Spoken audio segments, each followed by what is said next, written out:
gentlemen, may I have your attention, please? Waba ufite byinshi wibaza ku bijyanye n'imitungo itimukanwa? Sanga ibisobanuro byimbitse mu kiganiro Giricumbi hamwe na Nzuri Business Group Limited kuri 93 n'igice kimwe Fine FM. Nzuri Business Group Limited ni inzobere zigucungira imitungo itimukanwa, zigahuza abayigura n'abayigurisha n'izindi service nyinshi zijyanye nayo, nko gukora ibishushanyo by'amazu ndetse no kuyubaka. Giricumbi hamwe na Florent, Clement na Dixon live kuva kuwa mbere kugeza kuwa gatanu hagati ya 2 na 3 za mu gitondo kuri 93 n'igice kimwe Fine FM na YouTube channel Nzuri Market. Sanga di makuru kuri Y3 akadomo Nzuri akadomo rawa. Nzuri Market akadomo walai twagiye. Mali ya leo, mali ya siku. Uri muri business ya real estate, uri ushaka people to manage your property, hamagara 078 230 01 Nzuri Business Group, cyangwa jya kuri email yabo nzuri250@gmail.com. Then they will manage your property. It doesn't matter how waburi host kwisi kabisa uresi kuzimu. Hari abantu bategereje imari y'uyu munsi bavuga bati uyu munsi imari ni yanjye ngira ubiyegukana. Kuyegukana? Ugira ngo amafaranga se? Okay. Yo fita yawe se wabuzwa ni yawe urya. Ariko ndabona none mugiye kugurisha umujyi wose. Mugiye kugurisha umujyi wose. Mugiye kugurisha umujyi wose. Urahazi se harani Remera. Bamwe bakunda kwita ku cya Mitsingi cyangwa ku mushumba mwiza. Uzi ko ari byo. Ku mushumba mwiza. Iremera. Ugikata ku cya Mitsingi usa n'ugana za Kabuga. Noneho ugahita ukata ibumoso bwawe. Yego. Nibwo uhita ugenda ugahita ugera ku kibanza cyiza cyane ubona turimo tukwereka kiri hejuru y'umuhanda. Buriya uzi ko abantu bakunda ibibanza biri hejuru y'umuhanda kurusha munsi y'umuhanda. Kubera ko munsi akenshi kuhubaka biragora. Reba nk'iranzu ukuntu ari nziza ariko dore imeze nk'iri mu mwobo. Noneho rero hari aho ni haruguru y'umuhanda. Rero iki kibanza kirimo amazu. Vuba gifite ubuso kwanza bunini cyane, ni kinini kabisa kuko gifite 840 ingahe, hafi 900. Kikaba kirimo amazu nk'inzu imwe nini irimo rwose, ni inzu nziza, inzu nini ya kera yubatswe mu buryo bukomeye ku buryo kukigura nta gihombo. Ushaka kuvuga uti nge ndiha imyaka 3 cyangwa 2 mbe nsaruza ya ngaya, kuko hose buriya inzu zirimo zose zivamo ibihumbi 700 ku kwezi. Urabona ko ari ahantu hanini cyane. Nk'iyi nzu yonyine ubwayo ikodeshwa amafaranga 300. Noneho izi nyuma nazo zikinjiza 400 izisigara. Hanyuma rero ubu kuyireba kandi yubakishije amatafari ahiye. Bivuze ngo ushobora kuhagura ukaba usoroma iyo 700 ya buri kwezi ukavuga uti mu myaka 3 cyo kisuganye ndahita nshyira hasi nubaka apartment, nubake hoteli. Hari Remera nta kintu na kimwe kitahajya biza. Iranzu ni nziza ayibona. Ni inzu nawe waba utuyemo, izo z'inyuma zikaza zikwinjiriza amafaranga. Izi nyuma ni zihe burese nazo turazigeraho. Okay. Hari naha kari ku ruhande kameze nka boutique, dore ya kaburimbo twasize ngiri uri kuyibona. Urabona ko ari hafi cyane ya kaburimbo, muri metero nk'ijana rwose. Noneho inyuma rero hari annex ifite ibyumba 3 na salo. Okay. Hakaba n'indi nanone ifite ibyumba 4 na salo. Inyuma n'izindi zo zitari iyi ngiyi. Izo ngizo rero nizo zibyara 400 mu gihe ibyara 300. Okay. Noneho rero ukaba wahagura ukagira gute? Ukahagura ukaba ufata ayo mafaranga. Urabona ubwabuso bwaho ni metero kare 846. None igiciro cyaho hantu hose urumva hari ibibanza bigera kuri 3 bisanzwe akaba ari $130. $130. Ariko ziri negotiable. Okay. Ziganirwaho rwose ku buryo waza ukubakamo apartment, hoteli, cyari cyo cyose watekereza. Ahantu ni naheze kuko na ahantu hanini cyane. Okay. Izo nizo annex. Ni za annex. Okay. Aya wahakunze rero n'ubundi ni ya nimero. Ni ya nimero rwose. Wenda twabaha n'indi ukeneye ubusobanuro burushijeho Okay. Yindi ni yihe? 07 07 88 88 48. Okay, 48 67 67 97. Okay. No ku zindi mbuga zose za Nzuri. Yaba Instagram, Facebook page, Twitter. Zose murazifite? Zose nubundi ni Nzuri Market. Iyi nzu nta kibazo ifite na kimwe, nta rubanza naki, ni mu mahoro. Nta na kimwe bari kuri YouTube uko bakomeza kugenda bareba video, baraza no kubonamo n'ibyangombwa byayo. Dore ngibyo. Okay. Cyangombwa urabibona, ibyangombwa birahari. Nta kibazo, ubu tugiye kujya tubashyiraho ibyangombwa n'ama UPI birebere. Okay. Nahani herereye ibintu byose. The whole information you need. Okay. Ni mari cyane. All right. Ntibacike. All right. Mitsingi mu hepfo gatoya ku mushumba mwiza. Urabona ko ni hafi y'umujyi, ni hafi ya kaburimbo, na ahantu heza cyane ho gutura, kubaka apartment. Yengira amafaranga manyeguriye. Uzagura n'uzahagura nta kibazo. Heko wa mugana. Murakoze cyane kumva 93 n'igice kimwe Fine FM, radio of your choice. Ladies and gentlemen, may I have your attention, please? Waba ufite byinshi wibaza ku bijyanye n'imitungo itimukanwa? Sanga ibisobanuro byimbitse mu kiganiro Giricumbi hamwe na Nzuri Business Group Limited kuri 93 n'igice kimwe Fine FM. Nzuri Business Group Limited ni inzobere zigucungira imitungo itimukanwa, zigahuza abayigura n'abayigurisha n'izindi serivisi nyinshi zijyanye nayo, nko gukora ibishushanyo by'amazu ndetse no kuyubaka.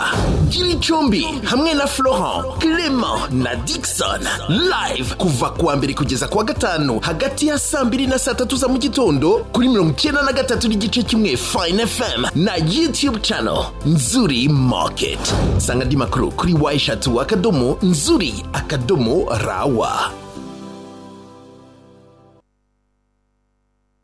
Ni nk'akabari, n'akabari, ni boutique ifasheho ariko ireba ku ruhande rwo hanze rw'inyuma y'igipangu, ariko bagakoramo imirimo y'ubucuruzi bw'akabari. Iyo boutique mubona hepfo rwose hari hepfo n'umuhanda, ngo iyo ujya mu nzira y'abapanga inyuma mu gikari ushaka kudaca hari kuri portail nini nanyuze ukazamuka muri urwo rubavu aho ngaho rwose, noneho ukabasha kugenda winjira mu yandi mazu y'inyuma. Ubwo rero nawe ushaka kuhagura ukavugurura uko hari, cyangwa se ukahagura ugasaba ibyangombwa ugashyira hasi ukubakamwe amapartema cyangwa se andi mazu asanzwe. Kimwe n'uko rwose ushaka kuhatunga gutyo ukavugurura ukajya ubona amafaranga, ariko kandi ukazanahagurisha nyine, cyangwa se nawe ukazahubaka mu buryo bujyanye n'igihe. Turakunda cyane, ni karibu muri Nzuri. Ladies and gentlemen, may I have your attention, please? Waba ufite byinshi wibaza ku bijyanye n'imitungo itimukanwa? Sanga ibisobanuro byimbitse mu kiganiro Giricumbi hamwe na Nzuri Business Group Limited kuri 93 n'igice kimwe Fine FM. Nzuri Business Group Limited ni inzobere zigucungira imitungo itimukanwa, zigahuza abayigura n'abayigurisha n'izindi serivisi nyinshi zijyanye nayo, nko gukora ibishushanyo by'amazu ndetse no kuyubaka. Giricumbi hamwe na Florent, Clement na Dixon live kuva kuwa mbere kugeza kuwa gatanu hagati ya 2 na 3 za mu gitondo kuri 93 n'igice kimwe Fine FM na YouTube channel Nzuri Market. Sanga di makuru kuri y_nzuri_rawa.